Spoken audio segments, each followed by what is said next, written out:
What did it take to really become a visionary? Not just to talk about innovation, but to live it, build it, and teach it. Today's guest is Bryan Smeltzer, and his career reads like a masterclass in creating impact across every level of business. From launching his own premium apparel brand to leading global strategy for powerhouse companies like Oakley, TaylorMade, Adidas, and K-Swiss. Bryan is the best-selling author of The Visionary Brand and The Visionary Leader, host of the top-ranked podcast, The Visionary Chronicles, and the president of Liquid Mind, where he helps brands break through stagnation and launch into bold new futures. But what makes Bryan different isn't just his track record, it's his blue-collar beginnings, his relentless mindset, and the way he teaches others how to actually build brands that last. This is a conversation about risk, reinvention, and staying visionary, no matter how many times the game changes. So, Bryan, welcome. It's so nice to meet you, and I'm excited to have you on today. Thanks, Dionne. I appreciate it. I look forward to it. So I always like to start with this one question. What is one thing you want people to know about you that they may not expect?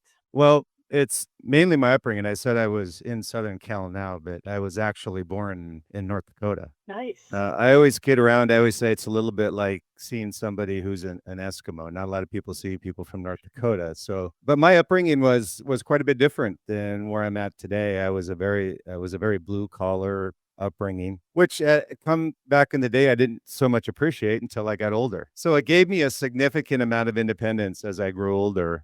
And, coming out to California, I really just had the clothes on my back. And I just kind of came out with a whim and had my engineering degree intact and said, well, let me just take a venture out to the West Coast and let's just see what happens. And that resilience really paid off for me. I love that. And you've definitely helped some of the most iconic brands on the planet grow. But your story didn't start with boardrooms or billion-dollar logos, did it? No, it was very much when I started. When I did come out to California, I started in aerospace of all places. People go, geez, aerospace, how did you start in aerospace? I mentioned that because it's very interesting, the transition I made in aerospace, because I had an engineering degree in aerospace, but I quickly found out that I like talking to people and, and I had a very creative mind. So an engineer really wasn't my culture. And so in order to make a transition into consumer products is where it really made a left turn for me. And I didn't have any experience in consumer products. So I tell this story because I work with a lot of entrepreneurs and they ask me all the time, well, geez, how do you get into consumer products? And I said, it starts with sewing buttons and sewing shirts. And that's really what I did from the ground up was start from the ground up and learn things from the very beginning. I wasn't born with a golden spoon in my mouth, and I didn't anticipate that's how I'd be. I'm transitioning to consumer products, but I saw a vision, and the vision was that I wanted to be in consumer products, and I started my own company from scratch. And again, I throw this out there, Dionne, because I say people throw the word entrepreneur out pretty loosely, and I'm more selective. When I say entrepreneurs, it isn't starting with $20 million and making 25 million. It's starting with nothing. You're making something out of nothing. Yeah. And so for me, that's really what the experience was, is that you have to be in an entrepreneur's shoes and understand what they're going through and be able to provide advice to them. So I quickly found people that provided advice. One of them was the former president of Quicksilver, Bob McKnight, who started with nothing. And to this day, he's still a friend of mine. So I really consider that to be an anchor for those out there looking to make a transition. Number one, it's not too late. Number two, you have to start from the ground up. And number three, you have to have a vision, and you have to be very, very diligent in that vision to make it come to reality. So yeah, I didn't. Mine was a very interesting. It's a very interesting transition that I made, and everybody comments on it. So Yeah, it's definitely interesting. And you just said something when you said it's not too late. So how old is too late? I don't think it's ever too late. It's interesting. I get people and entrepreneurs that come to me, whether they're 15 years old and they're 50 years old. It doesn't matter how old you are. It's a matter of how much perseverance you have, and I say consistency you have. And perseverance is one thing. It's a principle that I set out in the book as well, The Visionary Leader. And the other thing is that I talk about consistency, is that being able to take step by step. Don't look at the mountain as a mountain, be able to leap over it, take it step by step, and eventually you reach the top, but you have to take a step at a time. And people get frustrated, people get impatient. I get it. But if you want to establish a vision, it's going to take you a long time to achieve it. And it's something that is not a fast process. If it is, you've usually taken shortcuts, and eventually that catches up to you. So you've been called a visionary strategist. What does that actually mean? I really think it's a matter of understanding really what the principles are behind being a visionary. And when I wrote the book, The Visionary Brand, it was interesting because I had been with people, with brands, actually iconic brands that people are very familiar with. You had mentioned a couple of them, Oakley and K-Swiss and TaylorMade and Adidas. And I found it interesting that from the inside out, it looks much different than the outside in. People have a perception of, boy, they're such a visionary brand, and not all of them are visionary. And so when I was ingrained, or I call it into my bloodlines, I was in a company. The very first one where I met a visionary was Jim Gennard, the founder of Oakley, who's truly a visionary. Because Jim, again, started out with, I don't know if you're familiar with Oakley. I was always curious with Oakley, just kind of a side note here, but I was always curious with Oakley. I go, "How, Jim, how'd you come up with that name?" And he goes, "Actually, it was the name of my yellow lab dog." Wow. That's what it came from? It's Yeah, that's the kid. It came from the name of his dog. I said, "Boy, it's such a strange name," and he goes, "It's just my dog's name." So, I love that. but Jim was a visionary. Jim started out selling moto grips on motorcycles, and had an idea of where he wanted to take Oakley. And so I kind of started looking at, what does it take to be a visionary? What are those principles that visionaries have, and what makes them different? The bigger question, Dionne, is, what makes them different? And I always say, what's the difference between a visionary and a manager? And visionaries are able to see the future and realize that future through other people, and have enough humility to give credit to others along the way. And that builds a passionate team around you, one that's very dedicated. I use Steve Jobs quite a bit as an example in my books as to, yes, he was tough, but at the end of the day, and the results that were part of what the team accomplished, nobody would trade it for anything. And so when you look at visionaries, number one, there's very few of them. I outlined 17 of them in the book, and they go back generations, all the way from Socrates to Jesus to all the way to Gandhi and Elon Musk today. And it's just generational. And 17, you think, well, that's 400 or 500 years. Yeah, So, that's many. Yeah, a lot. yeah, it's just, not everybody has the principles I outline in the book. And the same thing with the visionary brand. I said the visionary brand, not a visionary brand, because there wasn't a visionary brand. Apple was close, but even with Apple, they didn't have all the principles of a visionary brand. So it's interesting, there's a lot of principles that visionary leaders have. And when I talk with people and I say, "Hey, what is a visionary leader, and what type of advice do you give people to achieve that?" I go, again, take it step by step and understand what the principles are and stay consistent with it. That makes a lot of sense. And I know you've worked with a lot of big companies, right? We talked about Oakley, Adidas, K-Swiss. Tell me about a time where you faced a massive adversity in a corporate role and then you had to lead through it. Well, I've had several. I always called my career like a pirate. I walked the plank many times in business development, and that's where my perseverance and being an entrepreneur really came in handy, and being an engineer, because I had this combination of creativity with the technical background, which is very rare, and one that I found to be extremely useful in business development. And so the first was probably when I went to TaylorMade and Adidas, where they had a failure in a lot of product categories that they wanted to turn over to somebody that could build it again from something into nothing. Now, these were established brands, but people have to understand, just because they're an established brand doesn't mean all categories of products are successful. In this case, they weren't. So we took a basic product, and it was an extremely challenging takeover of the categories. In this case, were soft goods and accessories for TaylorMade and Adidas. And we had to turn them around fairly quickly. And we were able to do that and achieve success. Started out, and again, I'm not saying that this is a small base of business, but you start out with a $10 million base of business and you grow to about $60 million in 3 years.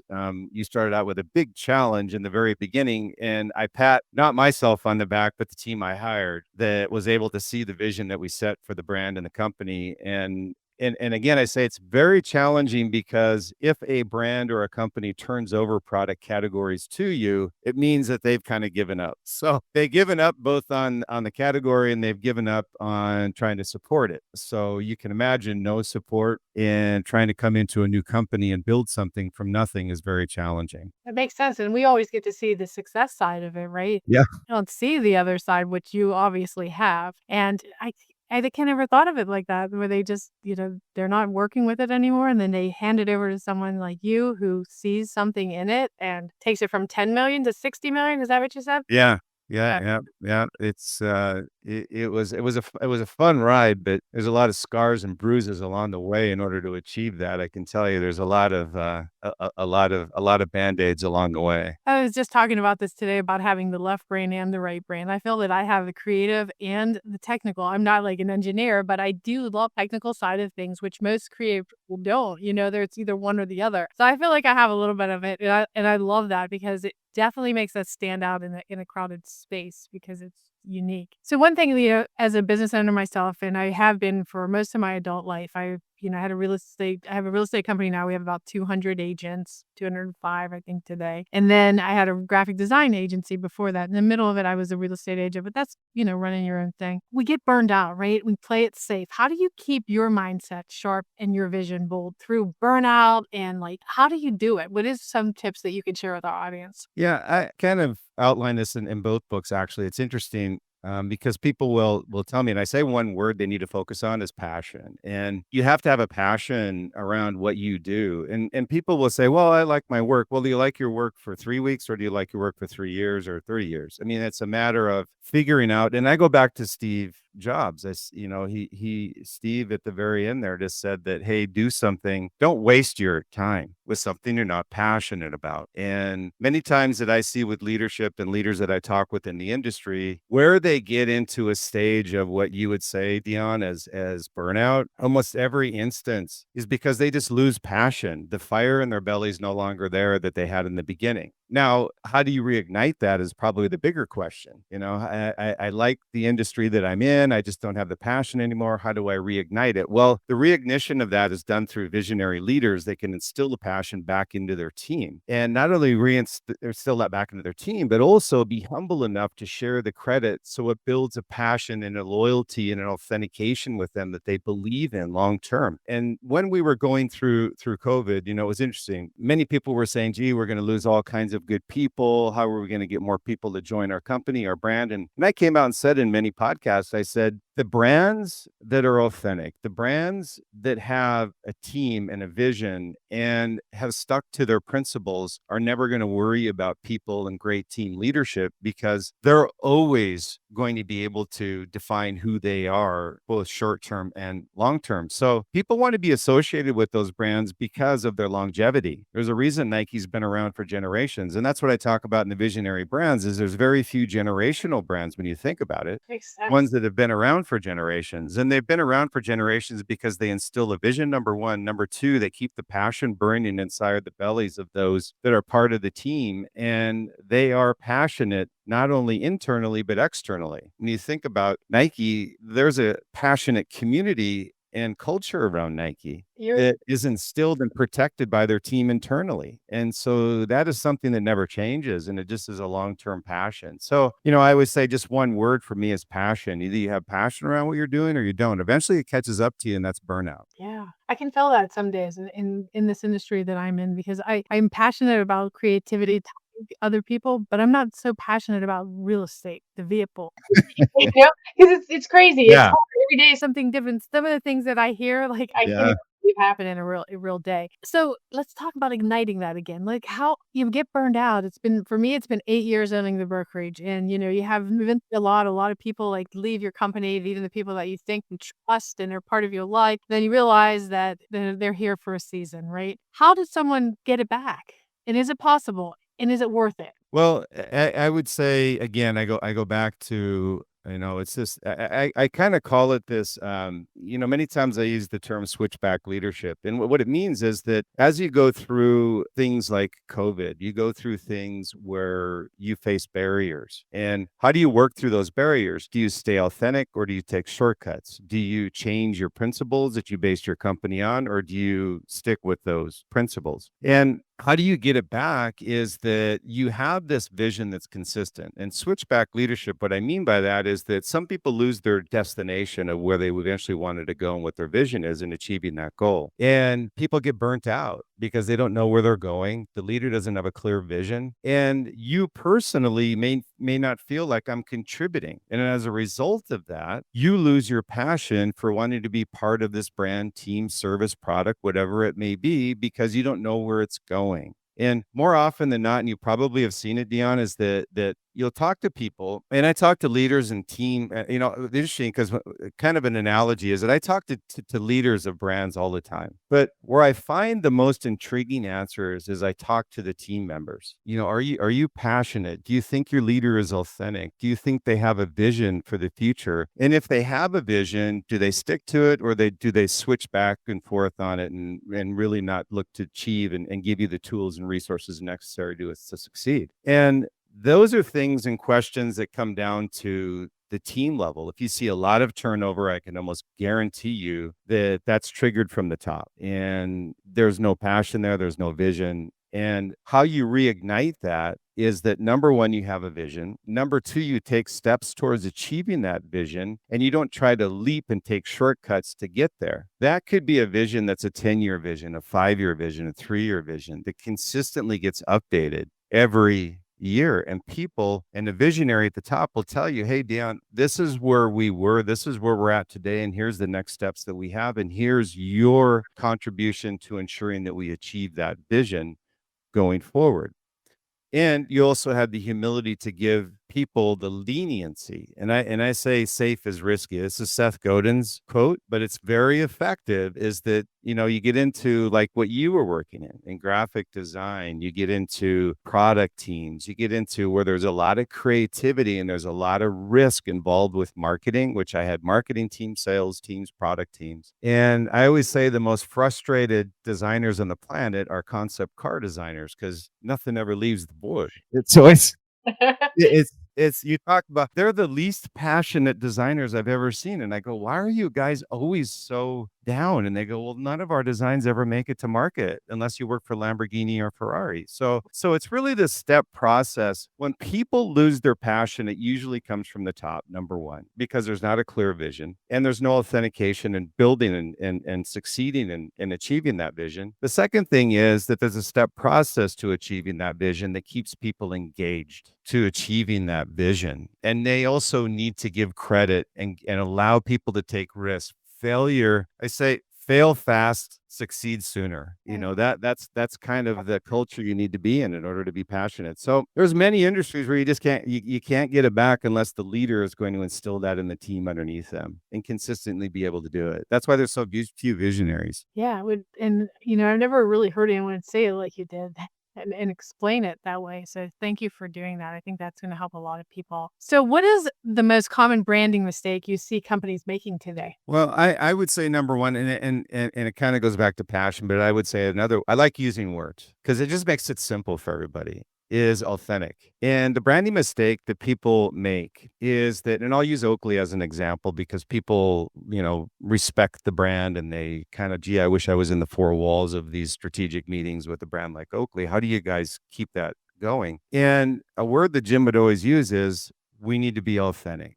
And what it means is, don't take shortcuts. Don't be in a sales channel that you shouldn't be in. For example, if a brand has a product that's considered best in class, you can't be in a good level store distribution and expect people to respect the brand and say you're best in class, but then on the backside, you're selling to a retailer that's not best in class. So that's inauthentic from a sales standpoint, that branding loses its equity as a result of where the product is sold. That's number one. Number two is on the marketing side, that you have to be anchored in who you are. And I'll use Patagonia as an example. Patagonia, Yvon Chouinard, when he positioned his brand, he was authentic. He never, ever changed what was important to him. And that connected and resonated with not only the team, but people that purchased their products were proud to wear Patagonia. As much as the product was great, the messaging was even better. So I say authentic. These are just two examples of a product and a sales side where people aren't authentic. And the biggest mistake that I see with every single brand, and I caution them, is be authentic. And they always ask me that question. Well, what do you mean authentic? And I talk about where you're selling your product and what's your messaging. Are you saying one thing and doing another? I mean, it's a disconnect between what the visionary or the leader of the company says and what the brand actually does. Yeah, that makes a lot of sense. And I feel right now in our company, for the last year or two, I've been really working hard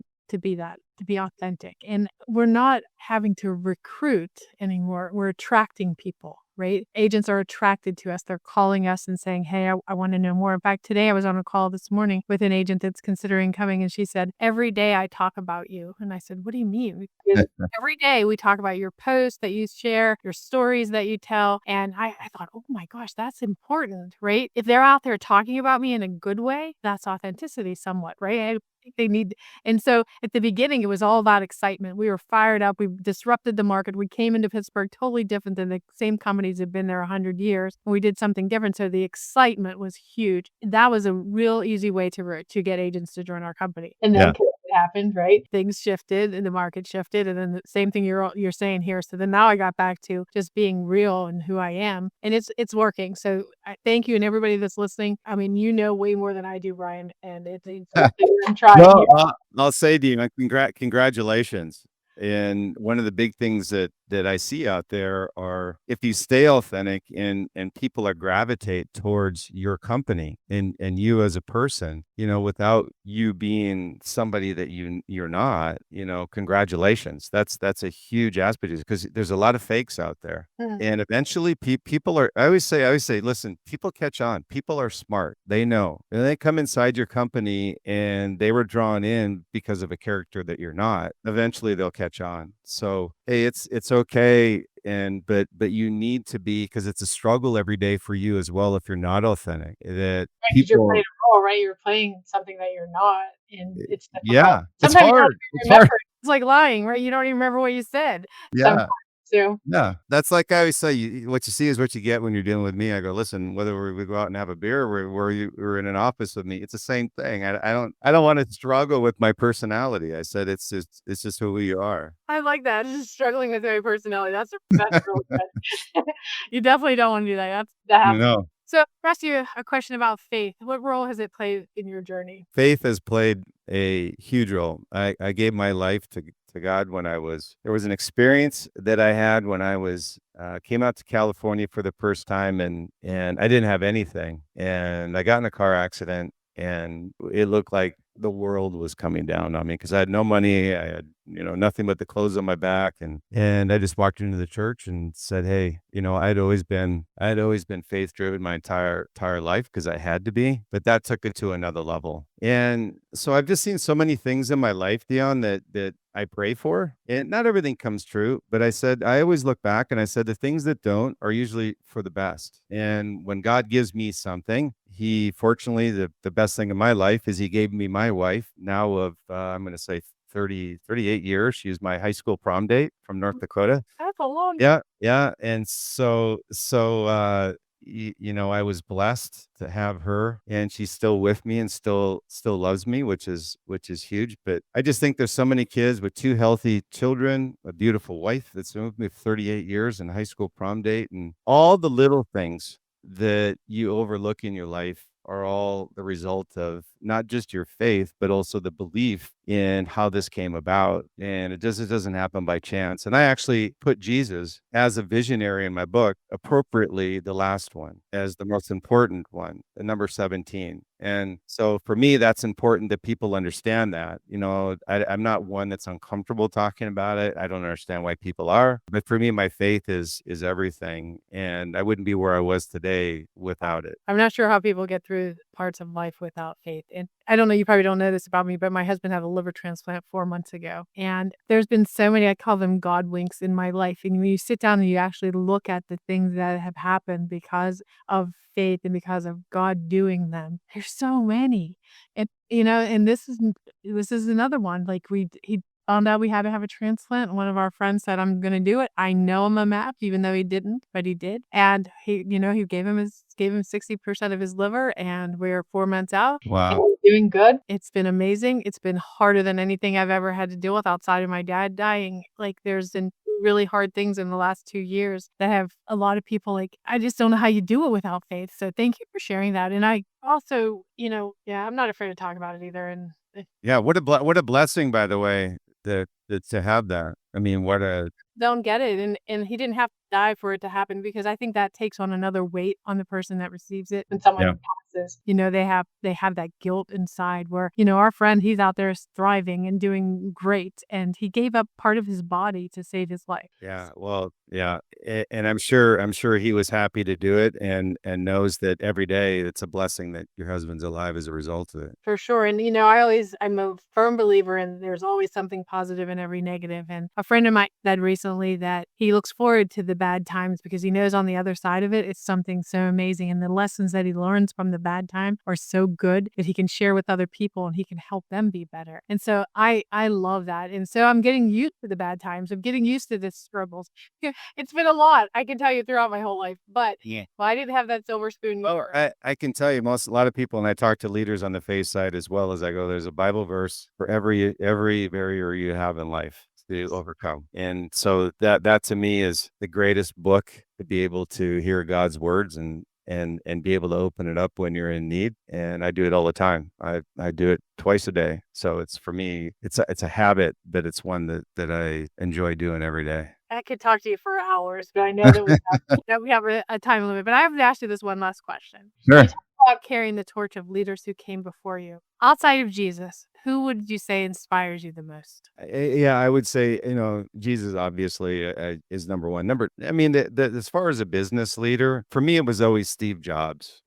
People will say, "Oh, he was controversial," but there's a lot of pieces to Steve that, what he went through, the trials, his upbringing, starting from nothing and building something from nothing, and then kind of the reincarnation, and then the reality at the end of his life. And so, but more importantly, just the legacy that he left behind and the inspiration that he left behind, but also the aspiration for others that you can do things that you thought were impossible. And I outlined many leaders, but Steve just stood out. Steve was number one in my book, and Jesus was the end. So That's wild. That's cool. I yeah, can't wait. Honestly, I can't wait to read your book. I'm yeah. going to read it today because it just sounds like it's exactly what I need. And what's next for you, professionally, personally? What's next? Well, I've got a master course out there on my first book, actually, the Visionary Brand Master Course. And I've got a third book. I'm not jumping into it quite yet, but it's the Visionary Product. So I've got a triad. And then eventually it'll lead to a master course, Becoming Visionary. So with me, it's a few things. One is family, number one, along with God and person in my life. And then with business, Liquid Mind, I'm very blessed to have brands that have been with me for a very long time. So that I'm good with, but also being able to write the book, keeping the podcast, the Visionary Chronicles, the Visionary Files is the master course, and then the book. So for me, it's just a matter, Dionne, of hey, you only got so many hours in a day. We do. Make room for family, God, and vacations, and then everything else kind of falls in place. Well, thank you so much for sharing that. And tell me about Liquid Mind real quick before we jump off. Tell me about that. Yeah, so how it evolved, just real quick, is when I was with the brands, I was with Adidas, TaylorMade, and Oakley, and one thing I was always frustrated with, because I was the head of marketing and product at each one of these brands and business development, and I always found these quote unquote marketing firms had a lot of book smarts, but didn't have a lot of brand smarts, and I was always frustrated by the ability for I had a lot of plug and play opportunities. So when I left the last brand that I was with, which is an international brand out of Japan, I just said, boy, there's a real need out there for a brand strategy firm that's plug and play, but more importantly, has a team that's been with these global iconic brands and understand what it takes to build these brands, whether it be product, marketing, sales, international distribution, whatever it is, and not have to worry about the execution side of it and not disrupt the day-to-day of their team. And that's how Liquid Mind evolved. And that's what we work on today, and the brands we're with. Are many brands that I worked with in the past. I just said, I don't want to work for you, but I don't want to punch the W-2, but I'm happy to work with your team. So I said, no, I don't have any interest in being part of the brand anymore, but I said, I'll certainly support your team and the leaders. And that's kind of how Liquid Mind evolved. That's very cool. Yeah. So for our audience, if you're building something bold, if you're stuck between big ideas and real traction, or if you just need to hear that it's never too late to become a visionary, then go follow Bryan today. So Bryan, how can they find you? Well, the website, Liquid Mind site, it's liquidmindsite.com. And we have free sessions as well where leaders reach out to me or anybody on our team if free meeting. And you can also reach out to me at bryansmeltzer.com and also the Visionary Chronicles. And each one of those, I have the ability for people to reach out to me directly. And I'm more than happy to answer any questions people have free. There's no motive here. It's just the case of helping people and entrepreneurs out. I'm also on the board of UCLA Entrepreneur and Innovation Program and also UCI, where I volunteer my time and help entrepreneurs. So I'm happy to help wherever I can. And so that's how they can reach out to me. And there'll be my email address on there as well that they can email me directly. Well, that's awesome. I appreciate you so much for being here with me today, all the way from California to Pittsburgh. So thank you. And it's been a pleasure. I've been smiling the whole time, taking notes myself, because there's so many things that you said that are very important to me and where I am in my life. So thank you, Bryan. Well, thanks so much, Dionne. I really appreciate it. It was great to be with you today. You too.